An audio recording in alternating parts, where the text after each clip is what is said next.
All right, welcome back. Today, I'm talking with someone who has had a huge impact on how we understand the autonomic nervous system and the way it influences so many invisible illnesses. Dr. Diana Driscoll is a world recognized authority on the autonomic nervous system whose work has redefined how we treat conditions like POTS, vagus nerve dysfunction, gastroparesis, and chronic dry eye. As the clinical director of POTS Care, the only clinic in the world focused on uncovering and treating the root medical causes of POTS, she brings rare insight into complex, often misunderstood conditions, including Ehlers-Danlos Syndrome and neurological impacts on gut health. She holds 5 patents related to the autonomic nervous system, has authored groundbreaking research, and serves on multiple advisory boards. Having navigated these conditions herself, she blends unmatched expertise with deep empathy, helping thousands worldwide through both her clinical work and her research. So, Diana, I am so excited to have you here. I've been wanting to dig into this topic for a while because in my practice, I see more and more patients with nervous system dysregulation, especially vagus nerve dysfunction, driving their gut symptoms. So I think a lot of people listening are going to have light bulb moments today. And thank you for having me, Alyssa. I'm really excited to be here. The more people we can reach and share information with, the less suffering that needs to be out there in the world. And this just is right up my alley to talk about. So I'm all yours. Awesome. And I already have a few patients and colleagues in mind that I plan to send this episode to as soon as it posts because it's just so relevant to so many people. Before we get into the science, I'd love for the listeners to hear your personal story because you started as an ophthalmologist. Well, you're still an ophthalmologist, and yet here you are leading one of the only clinics in the world dedicated to POTS. So, can you share what happened in your own life that shifted your path so dramatically? Yes, a little bit of a change. I'm a therapeutic optometrist and had no problems being an eye doctor for many years. And I got sick. I got a virus when I was on a mission trip, and I can't blame the virus. Everyone with me got the same virus. They did okay. But even 2 weeks after, I started to develop bizarre symptoms. My heart was racing, my blood pressure was all over the place. I was weak and shaky. Sometimes I couldn't stand up. I couldn't breathe. My digestion basically shut down. I felt neck stiffness. My head felt pressure. It was like my body was out of control. And ultimately, I was diagnosed with POTS, postural orthostatic tachycardia syndrome. And honestly, Alyssa, I went to probably 50 doctors. I was completely disabled. It wasn't some subtle condition I could just push through. I was absolutely shut down by this. And I thought, I'm just not getting to the right doctor. Surely they can't miss what's going on. And all the tests I was having, they said, no, that's okay. Well, clearly it wasn't. So after researchers told me, I participated in clinical trials for like 3 years. They said, well, we think POTS patients are perfectly normal. They're just more aware of their own bodies. I knew I was on my own. And meanwhile, my kids had also developed POTS. My son from a series of viruses. My daughter, we don't have any idea what she got from. It just seemed to evolve over time. So I set up genetic disease investigators. I thought, what are the chances my kids and I could be so sick? My husband at the time was fine, and there's no genetic influence. I thought if we're going to be on our own in this, which we were, we'll start with the eyes. We didn't end with the eyes, but we started with the eyes and went from there. So really, Alyssa, I was thrown into this. And honestly, most doctors just don't like the autonomic nervous system. We don't know that much about it. We don't really understand it. It seems invisible to us. We can't like measure it in blood work and stuff.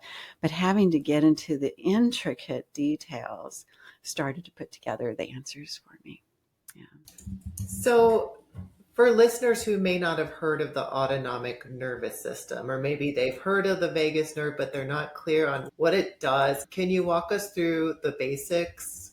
Yes, the autonomic nervous system is the automatic nervous system of the body, meaning it controls things that you shouldn't have to think about. Your digestion, you don't have to make it happen. You don't have to make your tears produce. You keep your eyes moist. You don't have to be in charge of slowing your heart rate down or speeding it up. Things should happen automatically. And when that doesn't work, many things in the body don't behave properly. But as it turned out, POTS itself is not a disease. It's not, when you've got that diagnosis, you don't have all of your answers, right? It's a presentation. That's all it is. And when we're labeled with that presentation, the next question should always be, why is that happening? What is causing the autonomic nervous system, the heart, for example, to change? Why is the heart racing like that? What sort of things would cause the change? And that's where the true diagnosis is. Yeah. Okay, interesting. So it's kind of like with gut health, we think about, okay, maybe you have acid reflux, maybe you have constipation, maybe you have SIBO, but that's what's causing it. We always think in terms of root causes. Yes, or like irritable bowel or something. It's like, okay, what's irritating it? Why is it so irritated? Because that's probably your true problem. So we always like to say when we have the diagnosis, dig deeper. Yeah. So POTS is almost like a diagnosis of IBS then. Yes, very much like that. Or like chronic fatigue or a fever. You know, if Okay. the fever is not the illness, right?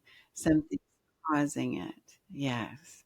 And it's my mission and my ultimate goal to change the labels for these conditions. These labels are not helping patients. It certainly didn't help me. The term POTS implies to most practitioners that it's a heart problem. And we send patients to cardiologists because that's smart. You just need to rule things out. And they're always fine. Structurally, the heart's normal. The heart goes very fast. It can skip beats. It can misbehave, if you will. But it's not a structural problem causing POTS. But that label implies it is. And I remember telling the doctors, I am sick from head to toe. Every system in my body, I'm completely disabled. Can you just ignore the heart rate? And let's focus on everything else and maybe we can figure this out. And one said, oh, we can't do that. Your diagnosis of POTS. No one was really thinking through everything. It was extraordinarily frustrating. And then eventually you get that look from the doctors, from most doctors, I should say, of maybe it's your fault. Maybe you're just an anxious female or you're not meditating hard enough or whatever it is. But it was something that absolutely slammed me to the ground. It wasn't my fault. I got sick, but no one could seem to figure out what the heck happened to this otherwise very healthy woman. And then my son was 8 years old. 8 years old kids don't want to be sick. It's not like we wished it upon him. And he was completely bedridden for 3 years. He missed school. He developed severe osteoporosis, breaking his arm just throwing a ball. Putting on his coat, he broke his arm. Again, even for him, it wasn't a subtle condition. And I was shocked that it wasn't an emergency for doctors. Why weren't they jumping up and down? This is urgent. That wasn't their feeling on it at all. Yeah. Well, we're talking about nervous system that affects so many different parts of the body, and our medical system is so segmented, right? So any one doctor, really, they're trained to and they practice by focusing on that one part of the body. So you're asking them to zoom out, and it's just not what they're set up to do. You're exactly right. I mean, I have been there, right? I look back and think, would I have known how to approach an illness as an eye doctor, someone coming in with an eye disorder? I'd like to think, yes, I would. But would I? I remember one patient coming in before I got sick. She had very dry eyes and she said, I got something. I don't know what happened. I lost 20 pounds, didn't even try, and then my eyes are dry. And she had no symptoms at the time other than that. And I thought, there's something systemic. What are we missing? And how could we pick that apart? But we have, what, 8 minutes for an exam? We've got insurance. We have to move them along. We are there as practitioners to label a patient and treat according to the label. We're not there to play detective and take a list of 80 symptoms like what I had and go, okay, let's figure this out. That's just not a thing, which is, yeah, it's unfortunate. That's the way it is. Yeah, and I like how you describe that because I hear patients ask all the time, and they're talking about maybe their IBS, and the question is, why isn't the doctor helping me with my gut actually become healthier? And all these things that we talk about as dietitians and functional practitioners. And it's exactly like you said, it's just really not your role the way that we have it defined. Yeah, you're exactly right. It's too hard. And I know being a specialist, like in the eyes, how can doctors be specialists in every area of the body? How's that even possible? So many years just to learn about the eyes. So are we asking too much? Instead of trying to do that, I think if we start labeling the illnesses based on the underlying problem, preferably my choice would be to have the genetics behind it, figure out what is measurable objectively in each one of those conditions, measure them, then the patients have the validity of something objective, a label based on something objective. And it's not this vague kind of condition. And then for those labels, we can have treatment protocols and prognoses and that sort of thing. But we can't do it with a vague diagnosis that really doesn't say anything about scientifically on a molecular level what is happening to that patient, right? Yeah. So you're suggesting defining a condition more based on the root cause than the symptoms. 100%, a So, thousand. right. Yeah, Okay. that's what we Yeah. need. We need as patients to know that. And how great would it be to locate genes responsible and say, from the age of 0, oh, you have some genetic propensity for this, that, or the other. Let's stay on top of that so you don't get sick. Yeah. And then if you get sick, you go, okay, it's okay. Let me measure this. You measure it in the blood and go, there it is. Yep, we know what to do. And people don't have these long lingering illnesses and scrambling trying to figure out what's going on. How great would that be? And honestly, Alyssa, I think old age illnesses, as we get older, inflammation goes up. We call it inflammaging. And if we're more proactive in our health as we age, I see that as another invisible chronic inflammatory condition. Can we get on top of that and not deal with a lot of these neurodegenerative conditions, just feeling tired, sluggish, that sort of thing? Yes, I think that's possible. And when you say let's define it by its root, in this conversation, that would be the autonomic nervous system, right? No. Would that be the root? Oh, tell me then. Interesting, right? Yes, the autonomic nervous system breaking down, if you will, that is not the true problem with POTS. It's a secondary issue. So the commonality among all of our patients at POTS Care is that there's some sort of hidden, if you will, or very difficult to find chronic inflammatory state, and that is doing damage. It can affect the cardiovascular system. The heart rate picks up, for example, heart can skip around. The blood vessels get damaged, where the inner lining of the blood vessels, the endothelium, becomes damaged. Veins tend to dilate, blood tends to pool. It doesn't circulate properly. That's a real problem. Interestingly, no one figured this out before. Certain elements of inflammation can block the release of the neurotransmitter needed by the parasympathetic nervous system. And what that shows as is things like fast heart rate, rapid breathing, feels like you're just flooded with adrenaline.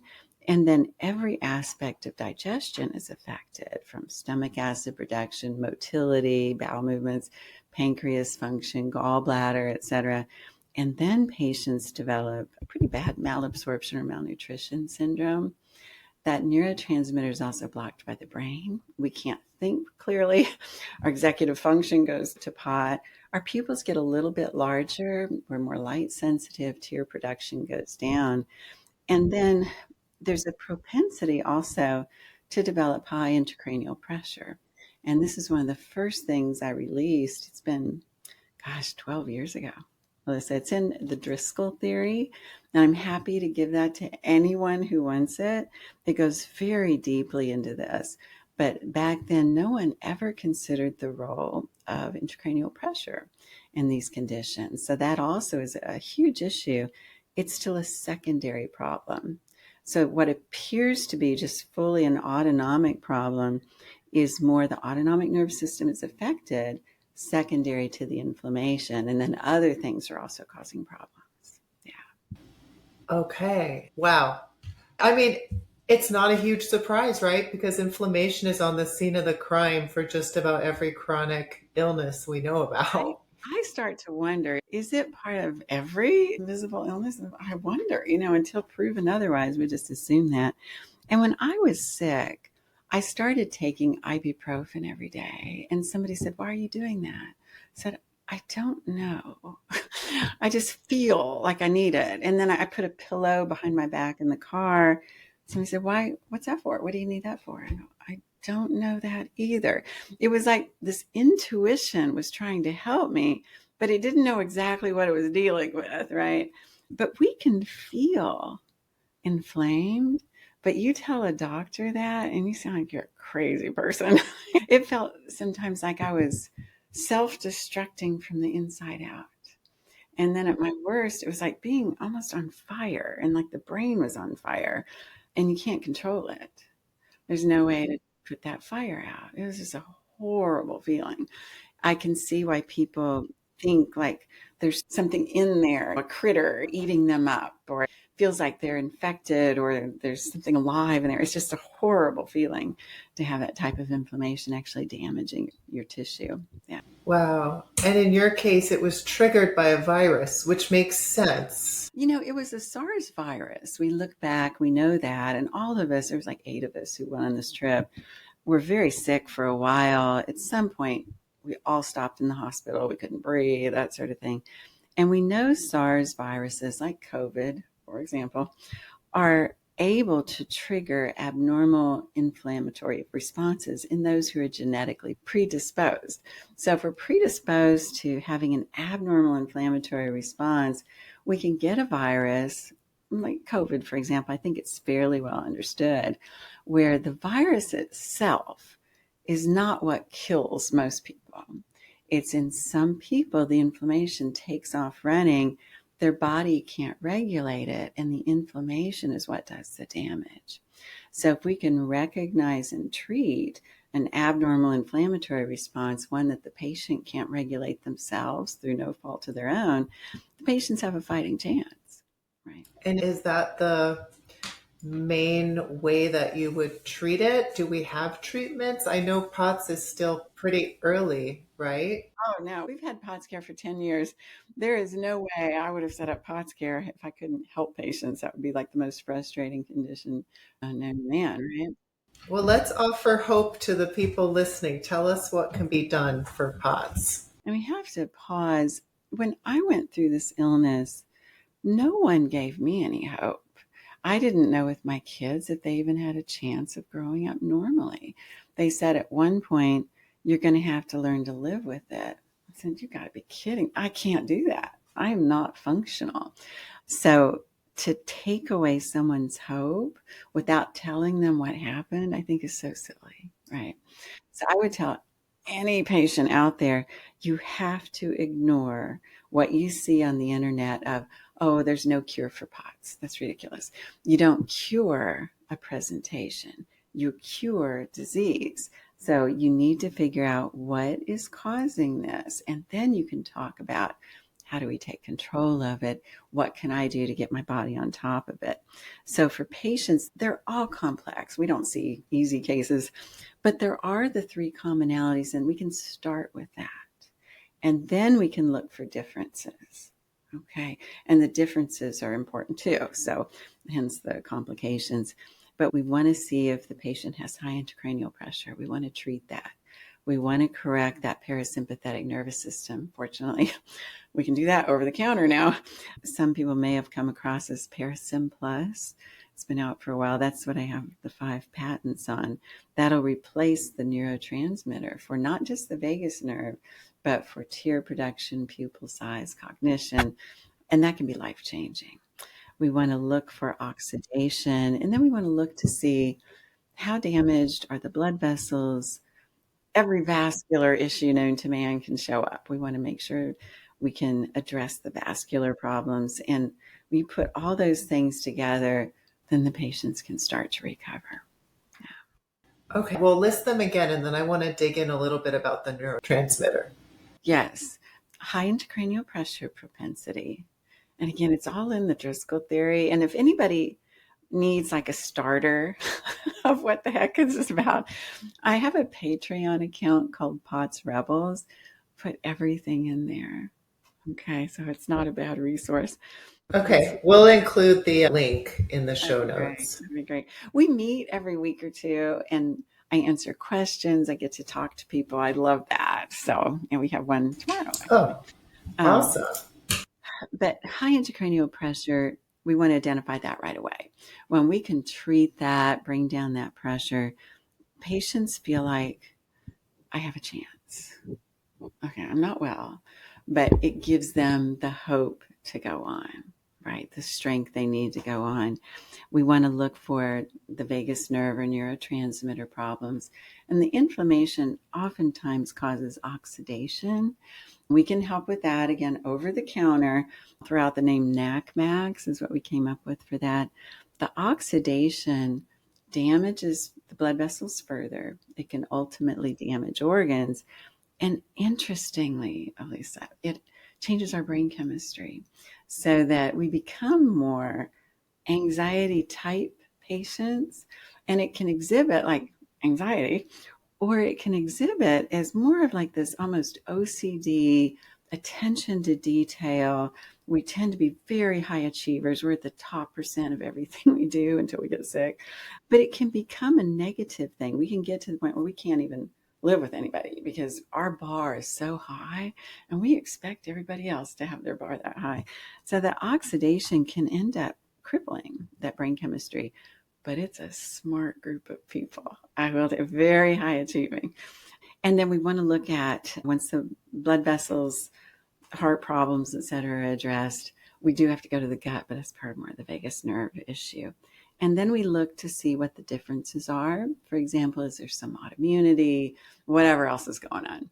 We always look for clotting in patients. And I think that should happen with anyone who either has a diagnosis of POTS or is struggling post-COVID.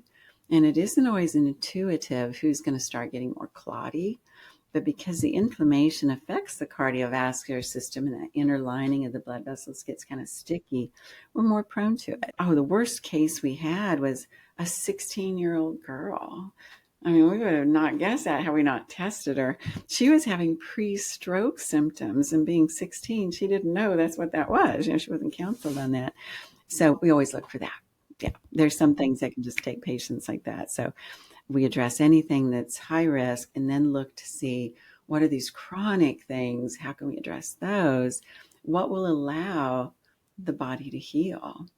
If we're under like chemical attack, which is how I saw it, what chemicals can we use to fight back and then protect the patient while they heal? Yeah. But there's always a reason for POTS. We talk about that hope thing. Patients may not know their reason today. It may take a while to get all that, but there is always a reason. Okay. And once you have that, you have a chance. That's so well explained. Thank you so much. Is there some sort of list people can look? I mean, you did a good job listing it verbally, but look at or assessment tool to help people uncover the reason? I've got, again, information on Patreon. The Driscoll Theory is a great resource. And there's one page on POTS Care called Inflammatory POTS that kind of takes through most of the underlying inflammatory conditions that we tend to see at POTS Care. It's a tough journey for most. I would not wish on anyone trying to figure this out on their own. It took me 10 years, no exaggeration, to reveal every layer in my own condition. And each layer was about 3 years apart. My mission is to speed that up for patients, and we certainly do that. But it was hard for me as a doctor to dig through all that and figure it out. So it is great to have somebody hold your hand through that, I will say. Yeah. And how can people find support? I'm at potscare.com, and supplements we'll probably chat about is at vagusnervesupport.com. And again, there's a fair amount of support on Patreon. It's called POTS Rebels. We say we're rebels because we're going against everything that is currently out there about POTS. It's all wrong. Things like there's no cure for POTS, or you should have high salt, which is the first thing doctors tend to do, which is, Oh my gosh, that's not true because that's what people are doing out there. I know it. And I did that as a patient. I thought, well, it doesn't make sense to me. Why would I suddenly be dehydrated? But they're the experts. They do this all day. They must know. And every year I was on high salt, I was just getting worse. And that's when I talked to the researcher. I said, what is this salt doing to me? I mean, short term is one thing, but long term, we know it damages blood vessels. That's why there's a low salt section of the soup area, in your grocery store. It's for Yeah. heart patients or kidney Yeah. patients. So it damages the blood vessels. And sadly, what we've seen after 10 years of POTS care is the traditional treatments for POTS, like high salt, Florinef, for example, are not only oftentimes keeping the patient sick, they're making them worse. So by trying to just minimize symptoms, they're making the underlying problem worse. And it guarantees a patient for life. So to try to pull away from that and instead treat on the inflammatory side, the vascular side, the neurological side, then you don't need things to just try to Band-Aid it through, is life-changing.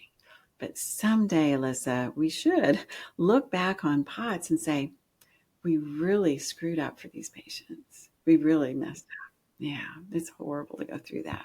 Yeah. So you said something about a neurotransmitter. Do you want to tell us more about the one you're talking about? It was kind of layers figuring this out. But when I was going through the illness, my GI tract didn't work right. Nothing worked right.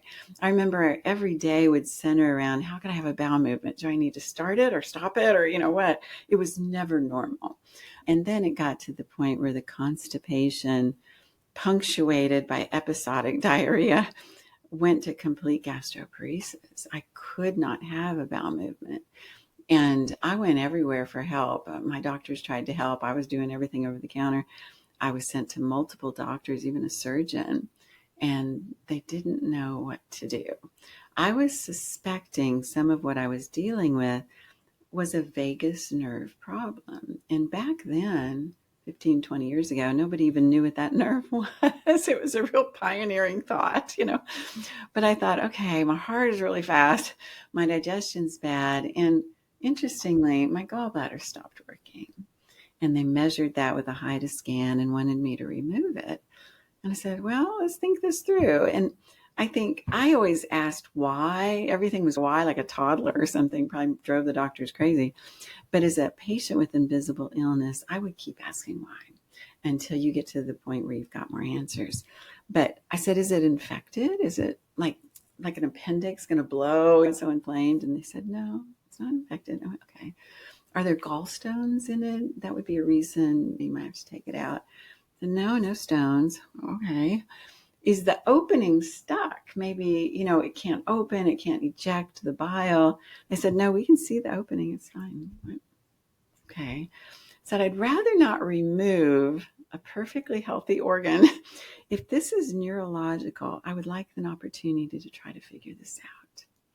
And I remember the doctors at the time getting a little angry with me because I was having so many GI problems and they wanted to yank that gallbladder. Luckily, they didn't. And I was able to figure it out. My gallbladder works great, as does the neurology. And I can have cheese every day, right? But when the constipation got that bad and I couldn't have a bowel movement, I had some pain in the lower right-hand quadrant. And I went to my doctor and I said, could this be a vagus nerve problem where the lack of movement is meaning that valve between the large and small intestine is not opening? Could everything be pushing against it and causing that discomfort? She's like, I have no idea what you're talking about. She said, but let's send you to a kidney doctor, nephrologist, and rule out kidney stones. okay, I don't think it'd be a kidney stone. From what I've heard, kidney stones, you're real obvious. You're like doubled over in pain. I said, okay. But I went to this nephrologist and he gave me this dye that you drink that, and scanned for stones. And he goes, there's no stones. And I said, okay, I didn't think there was, but you're really nice and really smart. Can I run a thought by you? And he was all ears. And I showed him what I was looking at, perhaps compression of the vagus nerve at the side of the vein and artery here. I said, if that is compressing it, could it be causing some of the problems further down? He said, that's an amazing thought. I said, could it be that valve, that ileocecal valve won't open? He said, well, I just think it's an amazing thought. I have no idea. And he sent me home and I was miserable. It had been 2 weeks, no bowel movement, that pain there. And it wasn't horrible pain, but it wasn't comfortable. And then, Alyssa, I don't know how to even say this, divine intervention, I got a kidney stone. What? And it's unmistakable. I'd never had one before, but you get this immediate pain. And I called the doctor and I said, you're going to think I am crazy. I understand 3 days ago I didn't have a stone. I get that. I have one now. He said, okay, let's meet you at the emergency room. And indeed, I had a stone. He removed it. And the minute I woke up from anesthesia, I remember him just right by my face. I remember it. And he said, Diana, you were right. I said, what? He said, that dye I gave you to drink 3 days ago, it's all still in you, but it's crammed up against your ileocecal valve. It won't open. I go, oh, wow, confirmation. I'm having a neurological issue with it. What do I do? He goes, I don't know. I'm just here to remove your stone. But I went home, thought, okay, again, I'm on my own here. Let's just assume I'm right. How could I stimulate this nerve? And it is autonomic. You're not supposed to have to stimulate it, right? No one should have to stimulate this nerve. But I thought if it's damaged, I remembered in school learning there's 2 parts to this nerve. There's the long preganglionic nerve that goes from the brain into the chest and abdomen. And there's a little gap. And then there's a tiny postganglionic vagus nerve.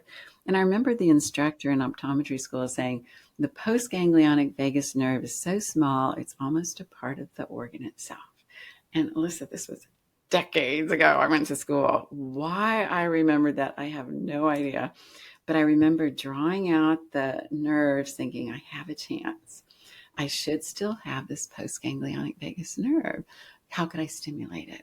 I thought, well, what are the chemical messengers needed by that nerve?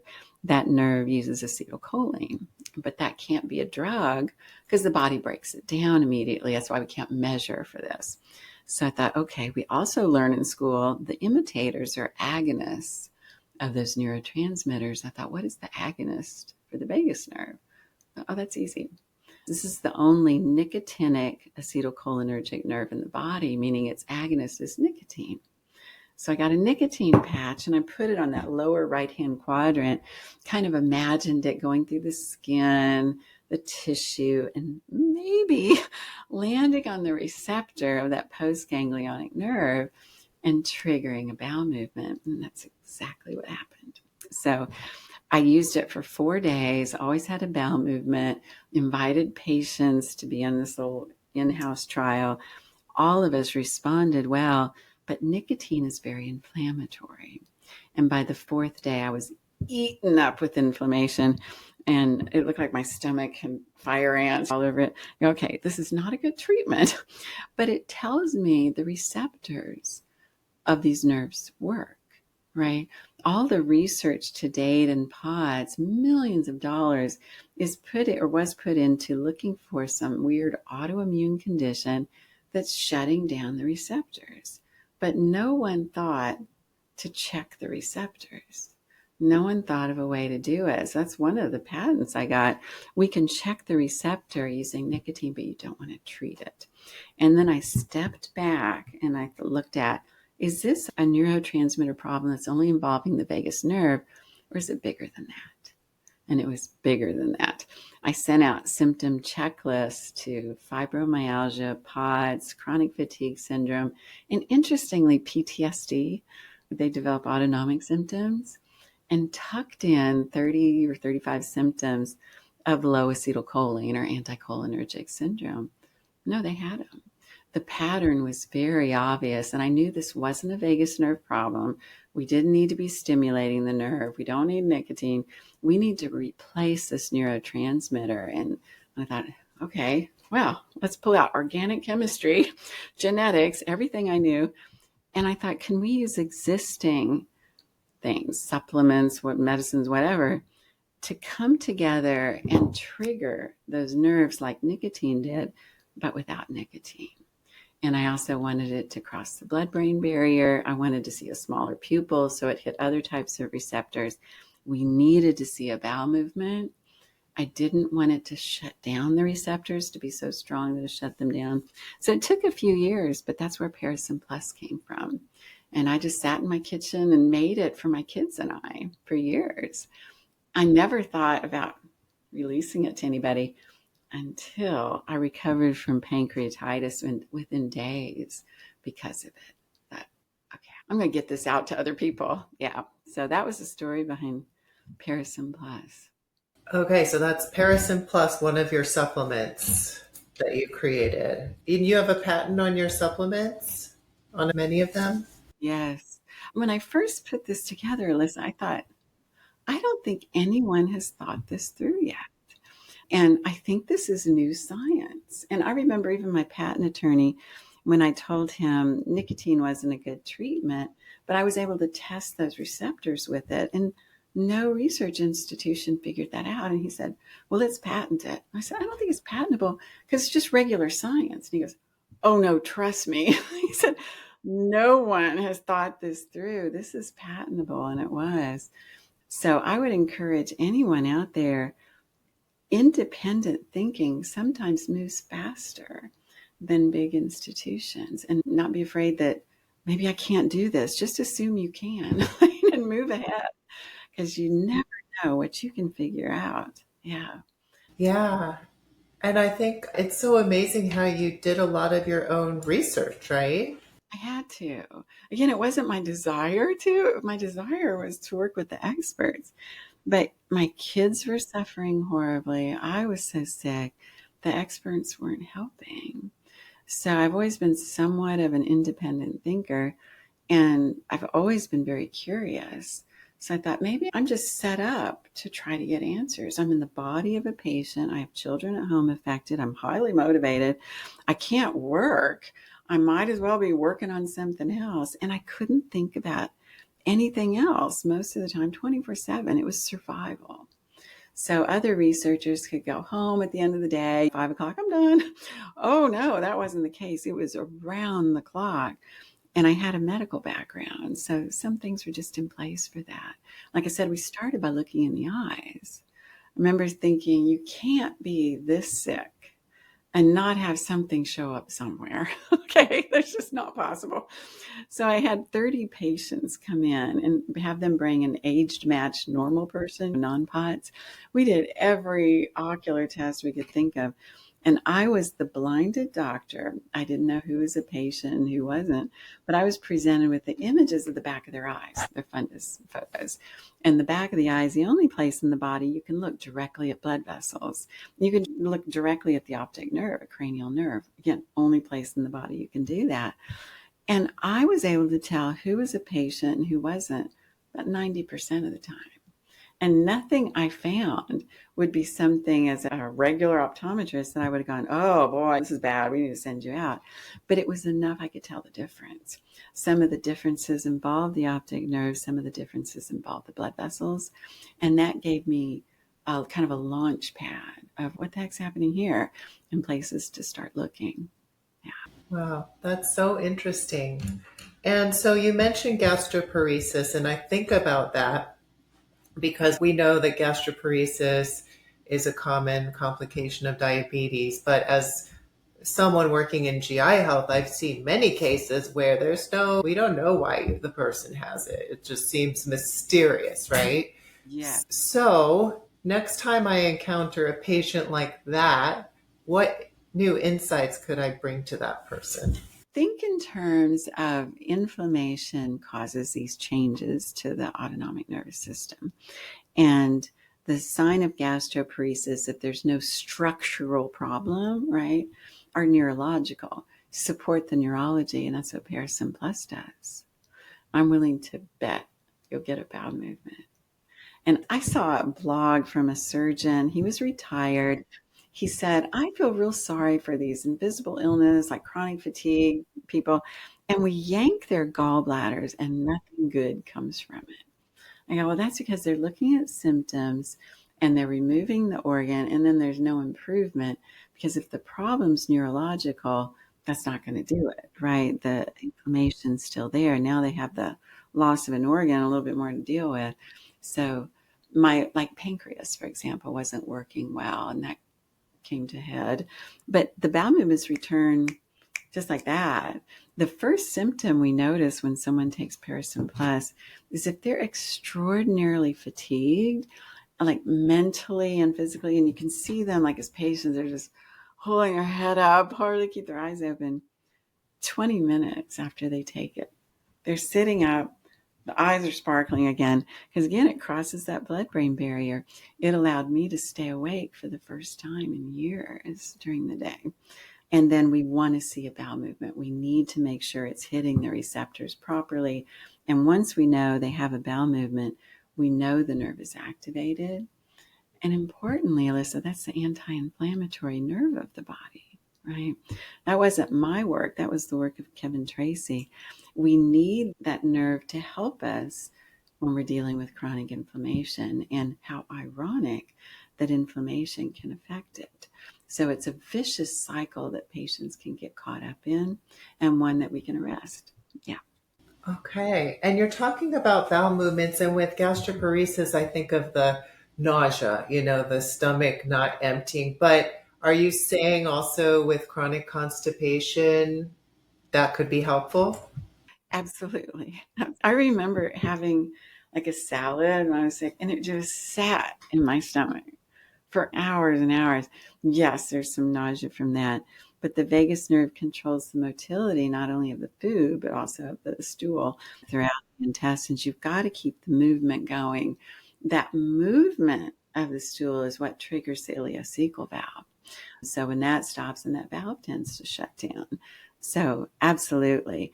We kind of throw out the term gastroparesis, but the vagus nerve controls every aspect of that motility and the organ function. So we want to support that nerve every time.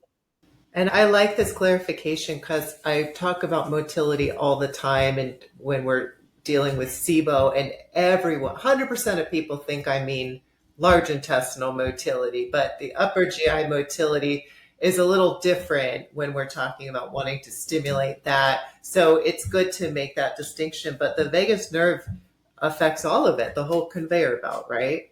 It does, all the way down to the adrenal glands and up. So yes, it's an important one. Yeah, absolutely. And then I wanted to touch on EDS as well, because I see that's part of your work. Can you tell us a little bit about, that's Ehlers-Danlos Syndrome. It's a connective tissue disorder. So what does that have to do with all of this? What does that have to do with the autonomic? Yes, much more coming about this. In fact, there's an entire chapter in the book, The Driscoll Theory, about where did we go wrong with EDS? Because initially the book came out as what is the cause of POTS in EDS and Ehlers-Danlos syndrome. When I was going through this and I went to all the doctors, etc., they said, well, we think you might have EDS. No, I don't. I mean, what I learned in school, you can really stretch your skin out. So, no, I'm not a Cirque du Soleil performer. And sure enough, went through what was called the Beighton scale, and I was a 9 out of 9. And then they did a skin biopsy, and it showed that the collagen looked scrambled. And then I tested my kids. Sure enough, they were also. Thought, okay, one, I didn't know. I would have never recognized that I was hypermobile.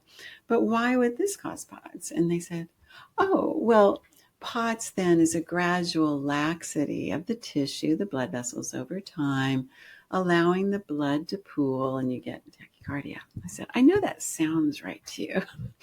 But one, there was nothing gradual about this. I got a virus, 2 weeks later, I'm incapacitated. I'm not that hypermobile. And then when I studied collagen and connective tissue, because you have to, I learned that the collagen in the blood vessels is different from the collagen making up the ligaments and tendons. And unless I had something like vascular EDS or Marfan's, which I did not, that collagen shouldn't be affected. You guys aren't even thinking through this on a scientific basis. Could this be, do we know what genes are involved? And they go, no, no idea. Okay. Well, then let's keep our minds open to the possibility. Could it be a genetic disorder of connective tissue? Maybe.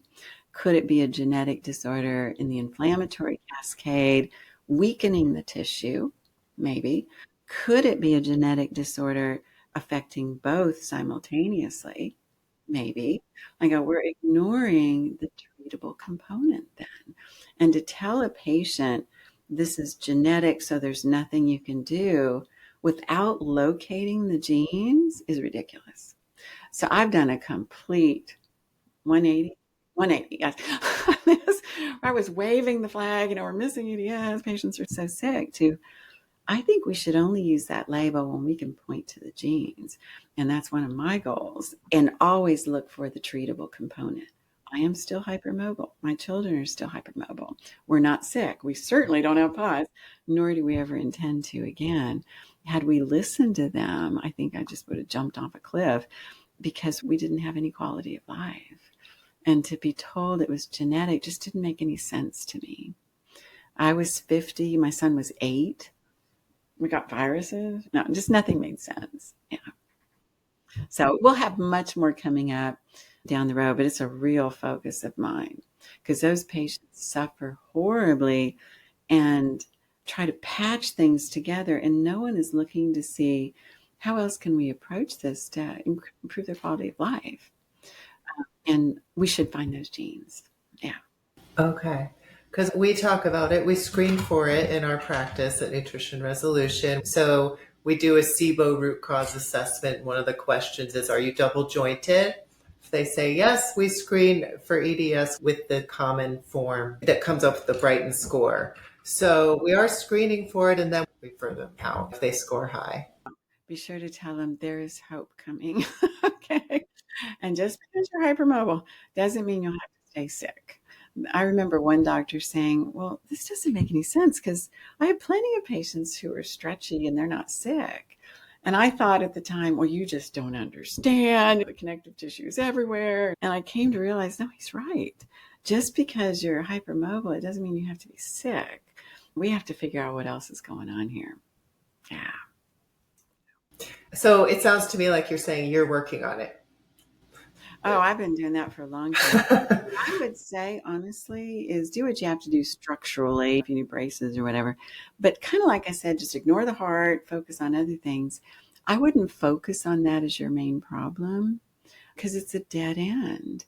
I remember doctors saying to us, oh, well, you have that diagnosis. You need to go to a specialist.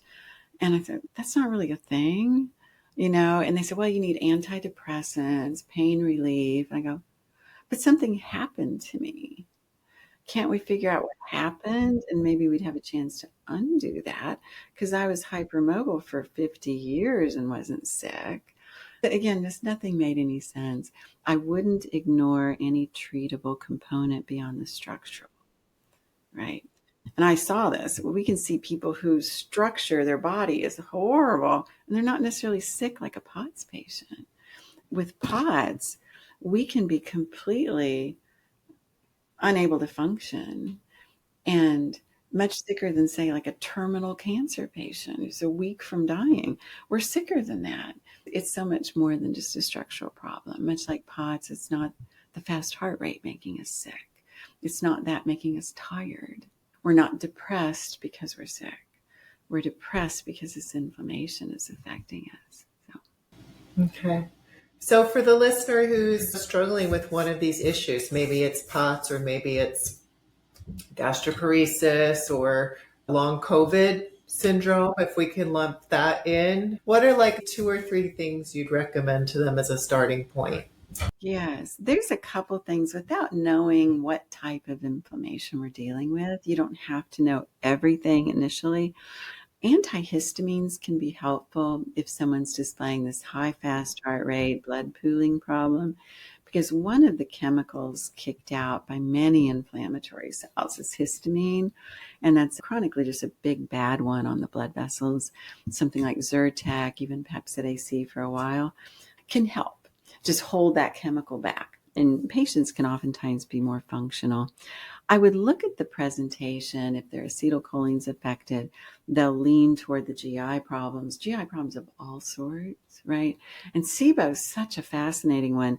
The way to look at that is, how does the body normally keep from getting SIBO, right? That's not a normal state. The reason normal healthy patients don't develop SIBO is their vagus nerve keeps motility going, stomach acid, gallbladder, and pancreas. And there's normal digestion, normal stool quality, good balance of good and bad bacteria. And the inflammation of the colon is little or nothing. But when that gets messed up, our digestion suffers, we get the dysbiosis, the motility is horrible, then the inflammation of the colon gets worse. The immune system responds to that, unfortunately. Then when the immune system responds to that, the autonomic nervous system responds to that, and we just keep circling. There's your vicious circle. A very vicious. So Parasim Plus will arrest that.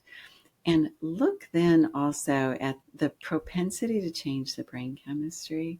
And you probably see it even in your hypermobile patients. It's fascinating because most of the hypermobile patients who come into a doctor are sick.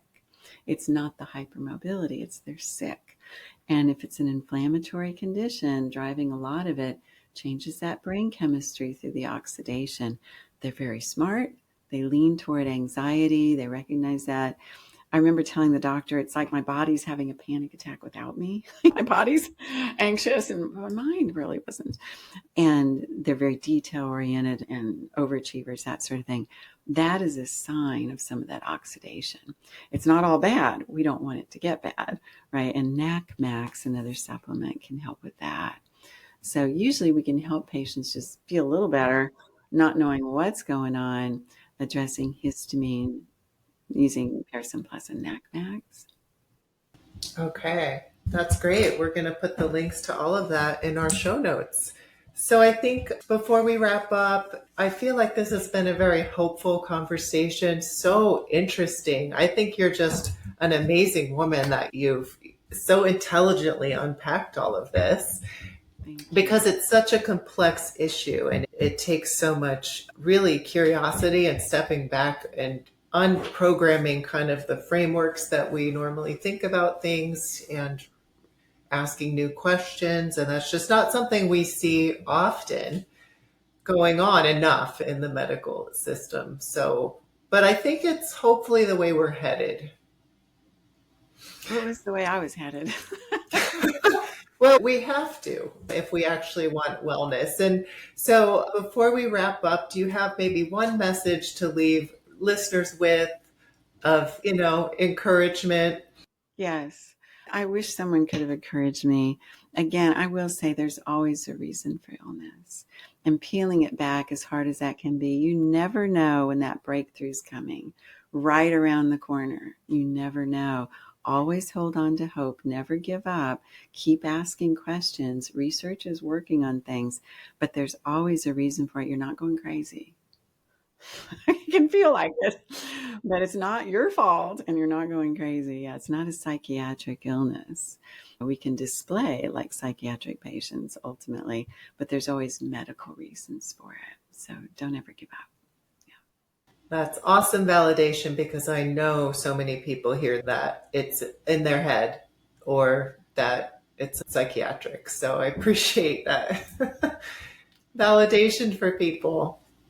So happy to validate. I feel very fortunate in that I got sick before my kids. Because what if they had gotten sick first and the doctors are all saying, well, everything looks normal. Maybe this is anxiety. Would I have thought it was? I don't know. I don't think so. But fortunately, I was in the body of one. We just blew past all those. No, not going to listen to you. No, we're moving on. We didn't have to waste time with that. Yeah. And you shared with me in our previous conversation that going through it yourself is one of the reasons you have dug so deep because it is such a complex issue, right? Extraordinarily so. Yeah, it was very frustrating. Lots of dead ends, lots of failures, but enough successes to string them together and figure it out. Yeah. And so many listeners can relate. So thank you so much for this conversation. It's been amazing. I've enjoyed it so much, Alyssa. Thank you for sharing the words that we're talking about. I appreciate it so much.